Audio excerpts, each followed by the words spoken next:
Le Journal de la Ville, le premier magazine de l'information provinciale.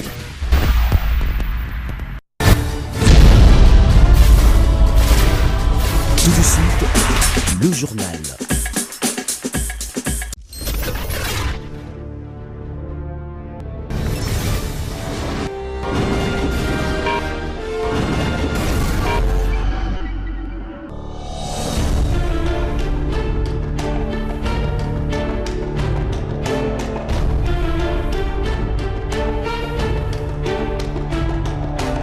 Excellente fin de semaine à toutes et à tous, mesdames et messieurs, merci d'être avec nous et bienvenue à cette grande édition du journal dont voici le sommaire. La délégation du Conseil de sécurité des Nations Unies séjournant à Kinshasa a rencontré ce samedi 6 octobre 2018 l'opposition politique congolaise au lendemain des échanges avec les responsables de la CENI.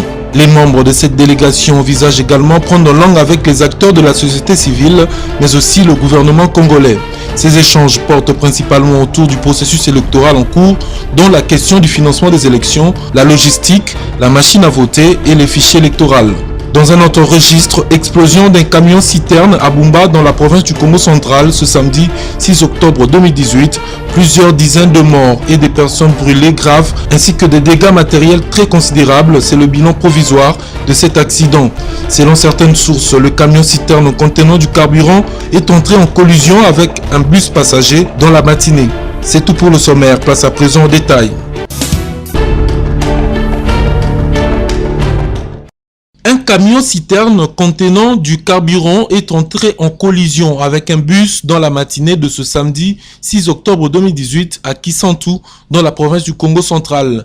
Les dégâts matériels sont énormes et plusieurs pertes en vies humaines, des personnes brûlées acheminées à l'hôpital Saint-Luc de Kisantu. Pour sa part, le gouvernement provincial parle de 50 morts et plusieurs blessés. Le vice-premier ministre de Transport, José Makila, le ministre de la Santé, Oli Ilunga, ainsi que l'ambassadeur Antoine Gonda se rendent à Mbouba, à environ 5 km de Kisantu, pour s'enquérir de la situation. Le véhicule de marque Fiat, provenant de Mwanda, avec du carburant, est entré en collision avec un bus passager qui provenait de Lufu. Le carburant suinté et les villageois ont accouru dans le but de voler du carburant. Du coup, il y a eu explosion faisant plus de 50 morts et de nombreux blessés.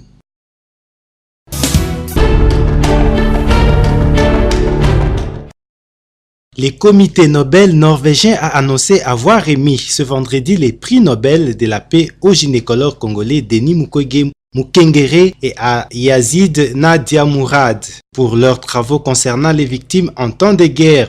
Le médecin congolais est reconnu comme l'un des spécialistes mondiaux du traitement des fistules. C'est à ce titre qu'il a reçu un doctorat honoris causa de l'université Umeå, Suède, en octobre 2010. Au cours de cette même année, il avait reçu la médaille Wallenberg de l'université du Michigan aux États-Unis. Dr Denis Mukwege a défendu sa thèse de doctorat en 2015 à l'Université libre de Bruxelles, ULB. Son étude a porté sur le thème « Étiologie, classification et traitement des fistules traumatiques urogénitales et génito-digestives basses dans l'Est de la RDC ». Chevalier de la Légion d'honneur France, prix des droits de l'homme des Nations Unies en 2008, prix Olof Palme 2008 également, White Livelihood Award 2013, prix Sakharov en 2014, Denis Mukwege, 63 ans, est également, depuis décembre 2017, docteur honoris causa de l'université d'Angers en France.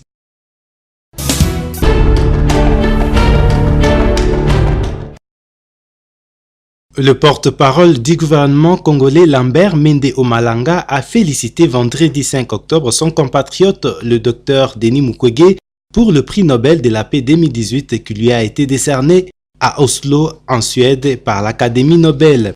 Tout en saluant le travail humanitaire remarquable en faveur de femmes victimes de violences sexuelles qu'a fait Denis Mukwege, le ministre de la Communication et des Médias n'a pas manqué de souligner le fait que le Nobelisé avait parfois tendance à politiser son travail humanitaire. Le gynécologue Denis Mukwege est parfois connu pour son hostilité au régime et sa protection est depuis assurée par la MONUSCO. Outre le porte-parole du gouvernement, des hommes politiques ont également adressé des messages de félicitations au docteur Denis Mukwege. Félix Tshisekedi, président de l'IDPS, souligne que le bienfait à autrui finit toujours par être récompensé et se dit fier d'être congolais. De son côté, Moïse Katumbi déclare qu'avec ces prix, le docteur Denis Mukwege met la RDC à l'honneur sur le plan international.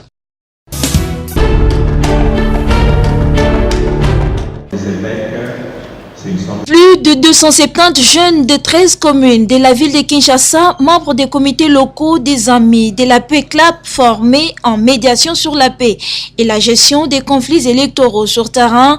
Ils vont surtout en cette période électorale descendre sur terrain pour réconcilier les gens en conflit, entre autres les politiciens, les jeunes désœuvrés ainsi que les familles déchirées. Cette formation en médiation acquise par ces jeunes est appuyée par la Société missionnaire Saint-Paul et c'est à la grande satisfaction des bénéficiaires qui promettent de jouer leur rôle à la base. Cette formation a été très bénéfique.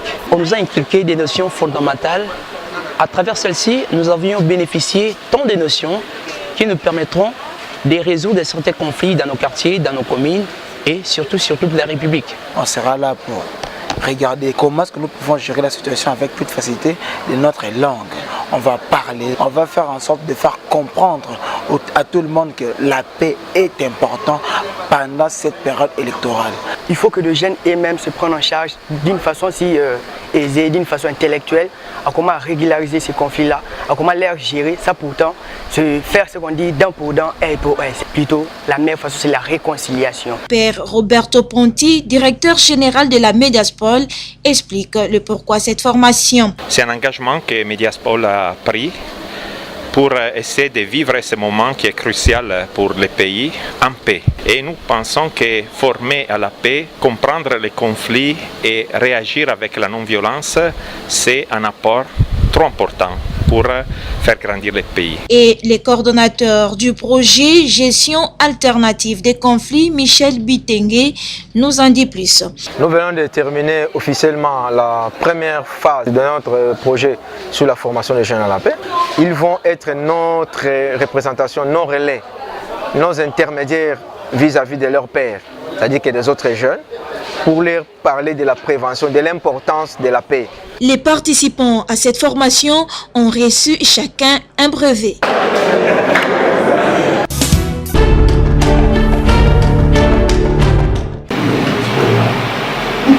La fusion de grands géants miniers de rang international, à savoir Barrick et Randgold, annoncée dans les médias. Les membres du bureau national de la délégation syndicale de la Sokimo SA et l'intersyndicale des travailleurs du Congo exigent avant toute opération de fusion ce qui suit. Le paiement de toutes les créances découlant des accords entre la Sokimo et Randgold Ressources. La révisitation du contrat Kibali Gold Mine et consacrer le droit à l'épuisement du gisement d'au moins 1,5% sur la production en faveur de la Sokimo SA. Le paiement des dividendes pour les exercices échus, à savoir 2013, 2014, 2015, 2016 et 2017 en faveur de la Sokimo SA étant actionnaire représentant de l'État congolais. Exigeant l'audit de la JV Kibali qui sera initié par l'État congolais. Ces ressources permettront à la Sokimo de résoudre ses multiples problèmes sociaux, notamment le paiement de plusieurs mois d'arriérés de salaire, le décompte final des travailleurs retraités, la dette vis-à-vis de l'État ainsi que la relance de la production industrielle de l'or. Tels sont les préalables que nous estimons pertinents avant de concrétiser l'opération de fusion énoncée.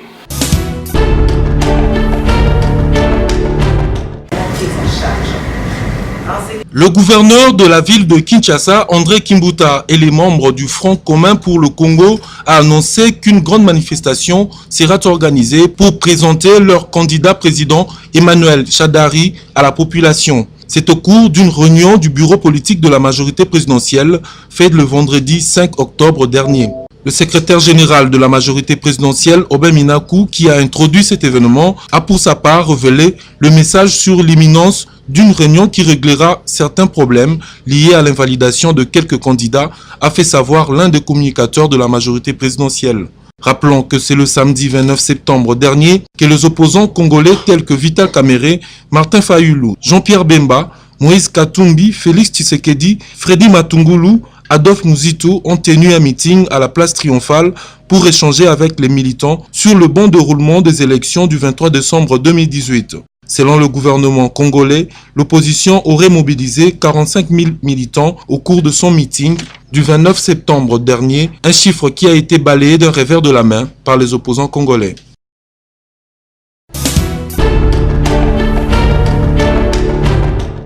En vue de favoriser l'accès à tous aux médias publics, à l'initiative du Conseil supérieur de l'audiovisuel et de la communication CESAC, une réunion sera convoquée et mettra autour d'une table les principaux acteurs de la majorité présidentielle, de l'opposition ainsi que les responsables de la radio-télévision nationale congolaise RTNC. C'est à l'issue d'une rencontre organisée le vendredi 5 octobre dernier à Kinshasa que cette annonce a été faite après une séance de travail tenue sous le leadership du CESAC avec le membre du comité de gestion de la RTNC. À en croire le rapporteur du CESAC qui a signé le communiqué sanctionnant la fin de travaux, il s'agira de fixer les règles de l'expression pluraliste dans les services publics de l'audiovisuel.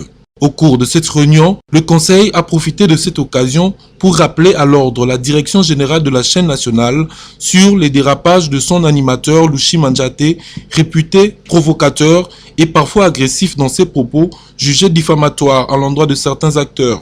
En réaction, devant les membres du CESAC, le patron de la RTNC a rassuré que des dispositions sont en cours pour répondre aux observations et décisions de l'organe régulateur sur le comportement de ce dernier. Outre ces faits, la hiérarchie de la chaîne mère a révélé être déjà en possession de la liste de tous les journalistes candidats de son média et promet de prendre des mesures importantes pour assurer l'équité de tous lors de la compétition électorale.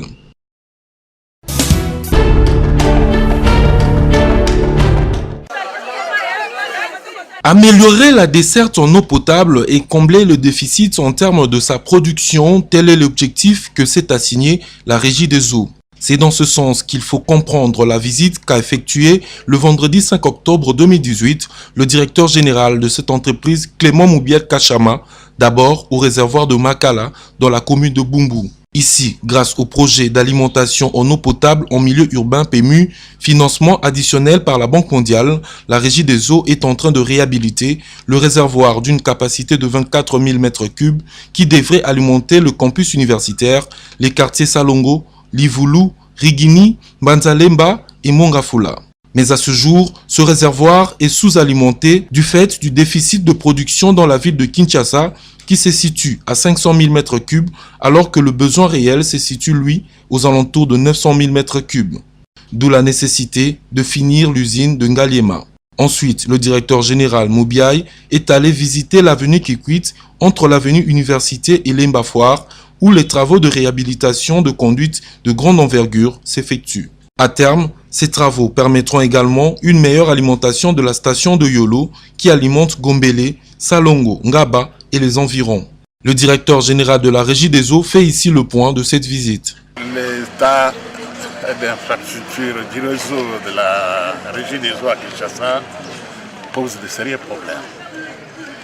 J'ai tenu aujourd'hui à voir l'évolution des travaux financés par la Banque mondiale qui sont normalement prélude au bon fonctionnement si l'usine d'ozone est réellement construite. Ce que je viens de voir, il y a quand même un grand effort qui est en train d'être mené. Kinshasa compte 450 000 m3 de déficit, c'est-à-dire qu'il manque toute la ville à mon arrivée. Nous avons tout fait à notre arrivée pour ressurgir la solution qui était là, c'était de voir la République démocratique du Congo payer les parts de 552 000 $. J'ai tout fait pour que la Régie des eaux emprunte l'argent à la banque et puisse terminer ce problème-là depuis février 2018. Et après, la banque a félicité. On a déjà commencé les travaux connexes à l'usine de l'ozone. Nous espérons, avec tout ce que nous entendons de ce côté là-bas, que la banque comprendra que sans l'usine de l'ozone, qui doit être construite cette année-ci, la situation va encore de mal en pis sur toute l'étendue de la ville. Et surtout, la commune de Ngaliema, la commune de la Gombe, qui normalement, c'est là où il y a les grands cerveaux de ce pays ici. Nous disons la banque qu'ils comprennent que 10 ans de vie du projet, c'est un problème. Mais on ne peut pas laisser les gens mourir de soif et avec toutes les maladies qui vont s'engendrer du fait qu'on ne peut même pas ajouter ne fût-ce que 2 ans. Parce que l'usine là-bas a commencé, les travaux commencé, ils vont aller jusqu'à 2 ans. À 2 ans. Nous voulons que le cri de la République démocratique du Congo soit bien compris auprès de la Banque mondiale. Avec la meilleure collaboration entre l'État congolais et la Banque mondiale, il y a lieu d'espérer que tous les travaux entrepris dans le cadre du PMU financement additionnel permettront de résoudre le déficit de production et l'amélioration de la densité à Kinshasa avec la construction de l'usine de l'ozone à Ngaliema, d'autant plus que la vie de plusieurs en dépend.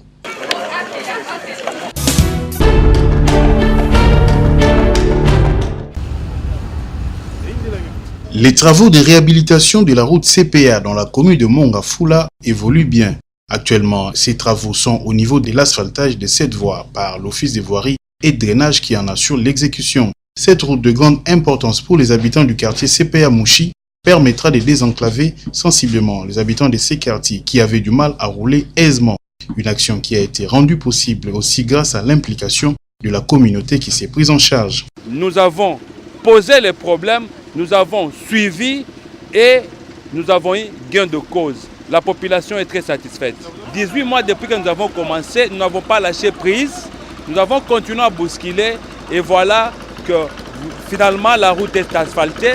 Vous connaissez qu'il y a beaucoup de priorités à Kinshasa, beaucoup de priorités dans le pays, mais parce que nous avons très bien posé les problèmes et les autorités nous ont compris et la population est satisfaite. Nous avons pour féliciter dans nos sociétés, pour les OVD, en plus, basal na bango surtout au bazar wana. Donc c'est là-dessus que moi dans le loco c'est que là que tu m'as que tu joues yango mais tu joues yango, nous avons besoin de le cas. Nous avons merci na initiative CPA.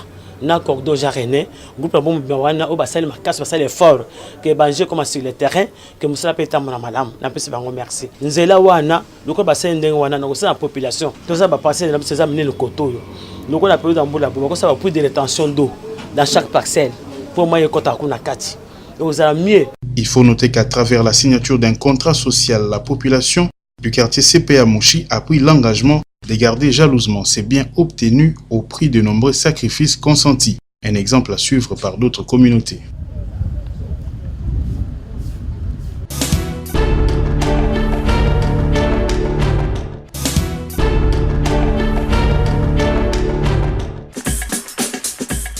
Et voilà, c'est par ici que s'achève cette grande édition du journal. Merci de l'avoir suivi et bonne suite de programme.